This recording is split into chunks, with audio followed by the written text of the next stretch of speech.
Okay, so good day everyone. My name is Juliet Cañas and today we will be tackled about the language and education policies in the Philippines through the years. Language education policies in the Philippines has evolved from a colonial focus in a single foreign language, Spanish then English, to a bilingual approach, and most recently, a multilingual one. This shift reflects the nation's complex history, diverse linguistic landscape, and growing understanding of pedagogical best practices. Spanish colonial period from 1565 to 1898. The Spanish policy on language was often contradictory. Initially, the 1596 Education Decree mandated the teaching of Spanish to the natives. However, friars resisted this, fearing that widespread knowledge of Spanish would undermine their control and influence. Instead, they learned indigenous languages and translated catechisms to better propagate Christianity.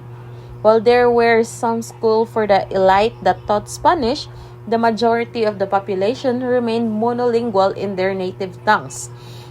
So in here, Spanish colonial is in 1596 Education Decree, gimandate gyud nga ang Spanish is mao na jud siya ang gamiton, which is i-teach jud unta si Spanish language. But ni-resist ang mga friars kay lagi ang naa silang hunahuna basid gamiton sa mga tao ang pagkat-on sa language nga Spanish, kay lagi nahadlok sila nga kung mahibalo ang tanan sa Spanish language is kanang mawa ang ilahang gahom o kanang pag-influence sa mga katawhan. Ing total jud sila. Second one is American colonial period in 1898 to 1946. The American administration saw language as a tool for political and cultural assimilation. They implemented a monolingual English education policy, making English the sole of medium instruction in all public schools. This policy was seen as a crucial for national unity, in economic development, and preparing Filipinos for self-governance. The establishment of the public school system and the arrival of American teachers, known as the Tamasites, ensured the widespread, though not universal, adoption of English in the country. In the American colonial period is nagkuan sila og usa ka policy nga kanang English ra jud ang gamiton sa education. Nagtukod sila og kanaang public nga eskwelahan nga English ra ang gamiton sa pagtudlo. And according to the Americans, this policy is very important kay para daw kuno sa paghiusa sa nasod og kalambuan para sa ekonomiya ug para pud daw sa pag-andam sa mga Pilipino para sa kaugalingong pagdumala. And the third one is the Commonwealth and post-war period. The push for a national language based on a native tongue began during the Commonwealth era. The 1935 Constitution called for the development of a national language. In 1937, Tagalog was chosen as the basis, leading to the creation of Filipino. The 1940 National Language Law officially mandated the teaching of Filipino in all schools. This was the first step towards a bilingual education policy where both English and Filipino were used.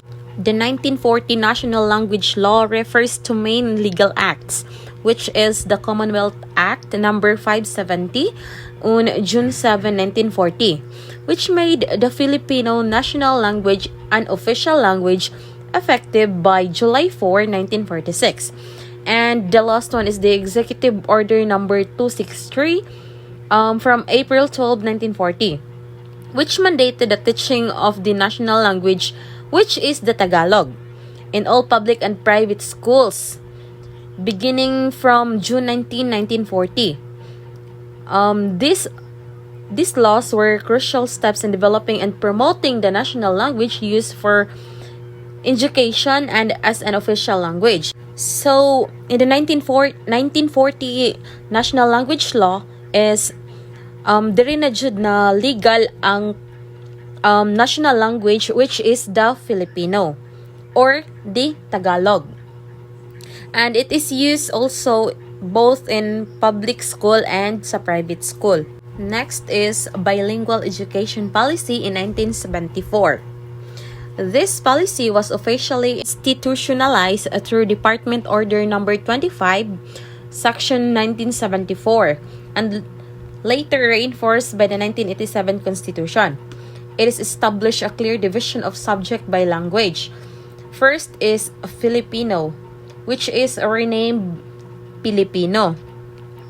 Actually, it is first niya is Filipino ni siya, but it was replaced to Filipino. It was the medium of instruction for subjects like social studies, music, arts, and physical education. And the second one is English. It was used for mathematics, science, and technology subjects. This policy aimed to develop equal proficiency in both languages, with Filipino serving as a symbol of a national identity and English as a tool for international communication and access to scientific knowledge. And the next is Mother Tongue-Based Multilingual Education, or what we call the MTB-MLE. The most significant shift came with the implementation of the K-12 Basic Education Program in 2012, and the Republic Act 10533 formally adopted the Mother Tongue-Based Multilingual Education, or the MTB-MLE policy. This policy recognizes that children learn best when taught in the language they are most familiar with. The key features include mother tongue as a medium of instruction, which is the first language of the learners is used as the medium of instruction from kindergarten to grade 3 for all subjects. And a gradual transition. Filipino and English are introduced as subject in the early grades, with a gradual transition to using them as a media of instruction in higher grades. This policy aims to improve foundation literacy, numeracy, and critical thinking skills by leveraging the students' existing linguistic knowledge while also developing proficiency in the national and global languages. Okay, so let us move on to the key policies, documents, and laws. While the general evolution is clear, specific legislation and government orders provide the legal basis for these policies. Executive Order Number 134 in 1937. It is the key document that proclaimed Tagalog as the basis for the national language as mandated by the 1935 Constitution. And Commonwealth Act Number 570 in 1940.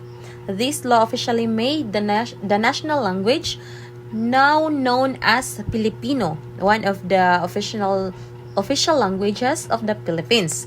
Alongside is the English, This solidified the initial move toward bilingualism in government and education.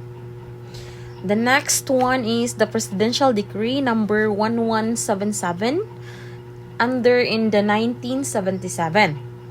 This decree, issued under President Ferdinand Marcos, further strengthened the bilingual education policy by outlining its objectives and implementation strategies in more detail. Next is the shift from Filipino to Filipino. The name change from Filipino to Filipino is more than just a name change. It represents a significant policy shift.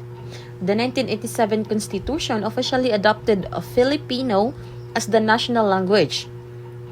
This was a deliberate effort to make the national language more inclusive of other Philippine languages and not just based in Tagalog. Filipino is an evolving language incorporating words from different Philippine dialects and English.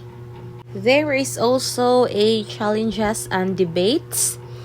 The implementation of these policies has not been without challenges, of course. The ongoing debate revolves around the Tagalog-centric nature of Filipino. Many non-Tagalog speakers feel the Filipino remains heavily based in Tagalog, marginalizing their own languages. and also the effectiveness of MTB MLE. While research support the use of the mother tongue, its implementation has been inconsistent due to a lack of teacher training learning. And the last one is the role of English. There is a constant push and pull between the desire to promote the national language and the practical need for English proficiency in a globalized world, especially in the context of the business process outsourcing or the BPO industry. And the last one, super duper last one, is the latest developments. More recently, there have been discussion and proposals to fine-tune the K-12 program, including the language policies. The current government is reviewing the curriculum to address the learning gaps exposed by international assessments. In summary, the detailed history of language education policies in the Philippines is a story of a nation navigating its identity, balancing the need for unity with the reality of its immense linguistic diversity, and adapting to global demands. That's all of my report. Thank you and God bless.